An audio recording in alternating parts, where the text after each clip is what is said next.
Hi అండి, welcome back to my channel coffee chat with Sri. ఈ వీడియోలో మనం కాశీలో డే 1 ట్రిప్ ఎలా జరిగింది, ఎక్కడెక్కడ వెళ్ళామో అన్నీ ఎక్స్ప్లెయిన్ చేస్తాను. వీడియో ఎండ్ వరకు చూడండి. కాశీలో విశ్వనాథుడు టెంపుల్ ఎంత ఇంపార్టెంటో కాలభైరవుడు టెంపుల్ కూడా అంతే ఇంపార్టెంట్. సో మొదట అక్కడ దర్శనం చేసుకోండి.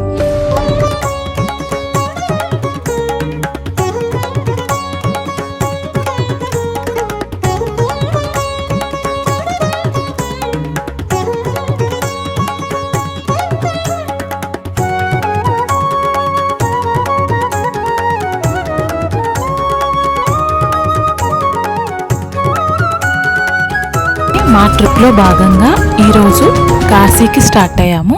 ఇది మా ట్రిప్లో డే 3, బట్ కాశీలో అయితే డే 1 అండి. కాశీకి వెళ్ళేటప్పుడు ముందుగా మనం గుర్తుపెట్టుకోవాల్సింది అక్కడ ఎన్ని రోజులు ఉండాలి, ఎక్కడ స్టే చేయాలి, మనం ఏమేం విజిట్ చేయాలి అనేది ముందుగా ఒక లిస్ట్ అయితే కన్ఫామ్గా ప్రిపేర్ చేసుకొని ఉండాలన్నమాట. కాశీకి వెళ్ళిన వెంటనే మనకి ముందుగా దర్శనం ఇచ్చేది రిక్షాలు. మన సైడ్ కొంచెం తక్కువగానే రిక్షాలు యూజ్ చేస్తున్నాం, కానీ అటు సైడ్ నార్త్ సైడ్ చాలా ఎక్కువగానే యూజ్ చేస్తున్నారండి రిక్షాలు. దాని మీద ఆధారపడి బ్రతికే వాళ్ళు కూడా చాలామందే ఉన్నారు. కాశీకి వెళ్ళిన వెంటనే 3 రిక్షాలు అయితే బుక్ చేసుకున్నాము. ఎందుకంటే కారు రూమ్ దగ్గరికి వెళ్ళడానికి ఫీజిబిలిటీ లేదన్నమాట. సో 3 రిక్షాస్ బుక్ చేసుకున్నాం. మేము లగేజ్ రూమ్ దగ్గరికి వెళ్ళడానికి. రూమ్కి వెళ్ళాక కొద్దిసేపు రెస్ట్ తీసుకున్నాం. రెస్ట్ తీసుకొని ఫ్రెష్ అయిపోయి ఫస్ట్ అయితే కాలభైరవ టెంపుల్కి వెళ్ళాలి అని ఫిక్స్ అయ్యాము. ఎవరైనా ఫస్ట్ టైం కాశీకి వెళ్ళినప్పుడు కాలభైరవ దర్శనం చేసుకోవడానికి చూస్తారు. మీరు అనుకోవచ్చు, అసలు ఈ కాలభైరవుడు ఎవరు, ముందుగా ఆయన్నే ఎందుకు దర్శించుకోవాలి అని. ముందుగా ఎందుకు దర్శించుకోవాలంటే కాలభైరవుడిని క్షేత్రపాలకుడిగా భావిస్తారు. అందుకే ఆయన అనుమతి లేనిదే కాశీలోకి ప్రవేశం లేదని, అండ్ ఆల్సో మనం ఆయనని చూడకుండా వెళ్తే కాశీ యాత్ర పూర్తయినట్టు కాదని అందరూ భావిస్తారు. సో ఫస్ట్ కాలభైరవుడి దర్శనం అయితే చేసుకోండి. పదండి, ఇంకా మనం కాలభైరవుని దర్శనానికి వెళ్దాం. ఈ కాలభైరవ స్వామి టెంపుల్ మెయిన్ టెంపుల్కి అంటే విశ్వనాథ స్వామి టెంపుల్కి 2.5 కిలోమీటర్స్ డిస్టెన్స్లో ఉంటుందన్నమాట. అంటే మీరు స్టే చేసేదాన్ని బట్టి ఎంత డిస్టెన్స్ ఉంటుందో మీరు చెక్ చేసుకోండి. అసలు ఈ ఆలయంలో ప్రత్యేకత ఏంటంటే కాలభైరవ స్వామిని కాశీ కోల్త్వాల్ అని పిలుస్తారనమాట. అంటే కాశీకి పోలీస్ గార్డ్ అని పిలుస్తారు. ఈ ఆలయంలో మెయిన్గా వెండి ముఖ రూపం ఉంటుంది. మనకి యూజువల్గా స్వామి లింగాకారంలో ఉంటారు కదా, కానీ ఇక్కడ వెండి ముఖ రూపం ఉంటుందన్నమాట. ఇక్కడ మెయిన్గా భక్తులు నల్లదారం కట్టించుకుంటారు. అది భైరవ రక్ష సూత్రం అని అనుకుంటారనమాట. నువ్వుల నూనె, నల్ల నువ్వులు, పుష్పాలు ఇలాంటివి సమర్పిస్తారు. యాక్చువల్గా ఆదివారం, మంగళవారం ప్రత్యేకంగా పూజలు ఉంటాయి. ఆ రోజు రద్దీ కూడా చాలా ఎక్కువగా ఉంటుంది అన్నమాట. అండ్ భైరవ అష్టమి రోజున చాలా అంటే చాలా భక్తులు, వేలాది సంఖ్యలో భక్తులు అయితే విజిట్ చేస్తారు ఈ కాలభైరవ స్వామి టెంపుల్ని. మేము సండే రోజు వెళ్ళాము. సండే రోజు విపరీతమైన రద్దీ ఉండిందారు అక్కడ. యాక్చువల్గా ఈ సీజన్ ఏంటంటే సమ్మర్ హాలిడేస్ సీజన్. ప్రతి ఒక్కరూ ఏదో ఒక ట్రిప్కి వెళ్ళాలనుకుంటారు. సో ఏ క్షేత్రంలో అయినా ఫుల్ రద్దీ ఉంటుంది. ఇక్కడ కూడా ఎక్కువ రద్దీ ఉంది. మీరు ఎప్పుడైనా విజిట్ చేయాలనుకుంటే సమ్మర్ సీజన్లో విజిట్ చేయొద్దు, కొంచెం వింటర్లో అలాగ విజిట్ చేయడం మంచిది. ఒక్కసారి సండే అయిపోయేసరికి ఎక్కువ మంచి పూజలు జరుగుతాయి కాబట్టి విపరీతమైన రద్దీ ఉంది ఆ రోజు. ఈ టెంపుల్ యూజువల్గా మార్నింగ్ 5 నుంచి నైట్ 9:30 వరకు దర్శనాలు ఉంటాయన్నమాట. ఆ తర్వాత క్లోజ్ అయిపోతుంది. ఈ ఆలయ స్థల పురాణం ఏంటంటే పూర్వం బ్రహ్మదేవుడికి 5 తలలు ఉండడం వల్ల తనకి కొంచెం అహంకారం రావడంతో శివయ్య ఈ కాలభైరవుని రూపం ధరిస్తాడనమాట. ఆ కాలభైరవుని రూపం ధరించాక ఆ 5 తలల్ని ఖండిస్తాడనమాట స్వామి.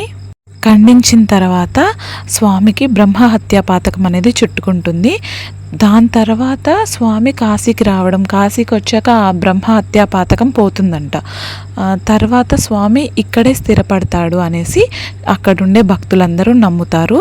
సో స్వామి నేను క్షేత్రపాలకుడిగా ఉంటాను, కాశీకి వచ్చిన వాళ్ళు ముందుగా నన్ను దర్శనం చేసుకోవాలి అనేసి అప్పుడు భక్తులకి అభయం ఇస్తాడు అనేసి స్థల పురాణం చెప్తుంది. చూసారా భక్తుల రద్దీ ఎంతగా ఉందో, చాలా చిన్న టెంపుల్, కానీ చాలా సైడ్స్ నుంచి గేట్స్ అనేవి ఓపెన్ చేసే ఉంటారు. అన్ని సైడ్స్ నుంచి భక్తులు వస్తూనే ఉంటారు కాబట్టి మనకి ఎటు సైడ్ నుంచి ఎంట్రీ అవుతాం, ఎటు సైడ్ నుంచి ఎగ్జిట్ అవుతాం అనేది నైట్ టైమ్స్ వెళ్తే మోస్ట్లీ అర్థం కాదు. అక్కడ ఉండే పీపుల్ని అడుగుతూ వెళ్ళాలి కాలభైరవ టెంపుల్ ఎక్కడ అనేసి. అదే ఎర్లీ మార్నింగ్ టైమ్స్లో అయితే అక్కడ స్ట్రీట్స్ అన్నీ ఖాళీగా ఉండడం మంచిగా మనకి అర్థమవుతుంది అనమాట. రూట్ మ్యాప్స్ అన్నీ అక్కడ గీసే ఉంటారు. సో వాళ్ళు అక్కడ 2 లైన్స్లో వెళ్ళండి అని చెప్పారు. మనకి అక్కడికి వెళ్ళేటప్పుడు పక్కన షాప్ వాళ్ళు నల్ల దారము, నల్ల నువ్వులు అండ్ పూలు అనేవి ఇస్తారనమాట. ఒక ప్లేట్ వచ్చేసి మనకి 200 రూపీస్ పడుతుంది.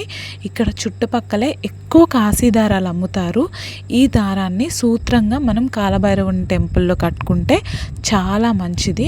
అకాల మృత్యువులు ఇలాంటివి ఏమీ మనకు సంభవించవు అనేసి అందరూ నమ్ముతారు. కాలభైరవుని స్వామి యొక్క వాహనం వచ్చేసి కుక్క అన్నమాట. మీకు చుట్టుపక్కలే చాలా ఎక్కువగా కాశీదారాలు అయితే దొరుకుతుంటాయి. అక్కడ తీసుకొని స్వామి ఆలయంలో ఉన్నప్పుడైనా కట్టుకోండి, లేకుంటే అక్కడున్న ఆలయంలో ఎవరైనా పూజారులు ఉంటారు కదా, వాళ్ళ చేతైనా కట్టించుకోండి, చాలా మంచిది. అండ్ మీరు దర్శన సమయాల్లో ఏమేం పాటించాలంటే అక్కడ గల్లీలు చాలా ఇరుగ్గా ఉంటాయి. తక్కువ సామాన్లు తీసుకెళ్ళండి. హెవీ లగేజెస్ అస్సలు వద్దు. రద్దీ రోజుల్లో కొంచెం త్వరగా వెళ్ళడం మంచిది. ఎందుకంటే లైక్ సండే, ట్యూస్డేస్ చాలా ఎక్కువ రద్దీ ఉంటుంది. ఎర్లీ మార్నింగ్ వెళ్ళిపోతే తొందరగా దర్శనం అవుతుంది. ఆలయం బయట అయితే చాలామంది మీకు కమిషన్ తీసుకొని విఐపి దర్శనాలు అది ఇది అని చెప్తుంటారు. అస్సలు వాళ్ళని నమ్మొద్దు. మీరు డైరెక్ట్గా ఆలయంలోకి వెళ్ళిపోండి. అండ్ ఆలయం పక్కనే స్వీట్ స్టాల్ అయితే ఉంటుంది. ఆ స్వీట్ స్టాల్ని మీరు కొంచెం బ్లైండ్ స్పాట్గా గుర్తుపెట్టుకోండి. అండ్ ఆల్సో ఈ శివయ్య పెయింటింగ్ ఉంటుంది. ఆ పెయింటింగ్ని చూసైనా మీరు గుర్తుపెట్టుకోండి. హరహర మహాదేవ శంభో శంకర. కాశీయాత్రలో అత్యంత ముఖ్యమైన దర్శనం కాలభైరవ దర్శనం. కాశీకి కాపలాదారుడిగా, భక్తులకి రక్షకుడిగా ఉంటాడు మన స్వామి. మీరు కాశీ వస్తే ముందుగా కాలభైరవుని దర్శనమే చేసుకోండి. ఆయన అనుగ్రహంతో కాశీ విశ్వనాథుడి దర్శనం ఇంకా చాలా చాలా చాలా బాగా అవుతుంది. ఇది వచ్చేసి టెంపుల్ ముఖద్వారం అన్నమాట. ఫ్రంట్ ఇలా ఆరెంజ్ కలర్ తోటి ఉంటుంది. నాకు కొంచెం కష్టమైందనమాట వీడియో తీయడము, బట్ అయినా ట్రై చేశాను. ఒకసారి మీరైతే టెంపుల్ బయట ఎలా ఉంటుందో చాలా అందంగా అక్కడ స్థల పురాణాన్ని ఎక్స్ప్లెయిన్ చేస్తున్నట్టు మంచి పెయింటింగ్స్ తోటి చాలా అందంగా ఎంట్రన్స్ అయితే ఉంటుంది. అండ్ ఇన్సైడ్ కూడా మొత్తం ఆరెంజ్ షేడ్ తోటి ఉంటుంది అనమాట. అక్కడ స్తూపాలు కానీ ఆర్కిటెక్చర్ కానీ చూడడానికి చాలా బాగుంటుంది. యూపీలో ఆర్కిటెక్చరే చాలా బాగుంటుందన్నమాట. నేనైతే స్వామిని విగ్రహాన్ని నేను వీడియో తీయలేదు, అక్కడ అంత ఎలో కూడా చేయలేదు. సో నేను వీడియో తీయలేక బయటకు వచ్చేసాక స్వీట్స్ అయితే ఇక్కడ అమ్ముతున్నారు. చాలా స్పెషల్ స్వీట్స్. నాకు కాశీలో ఎక్కువగా నచ్చింది అక్కడ స్వీట్సే. మీరు పిచ్చి చోట్ల తింటే మీకు మంచి ఆథెంటిక్ టేస్ట్ ఉండదు.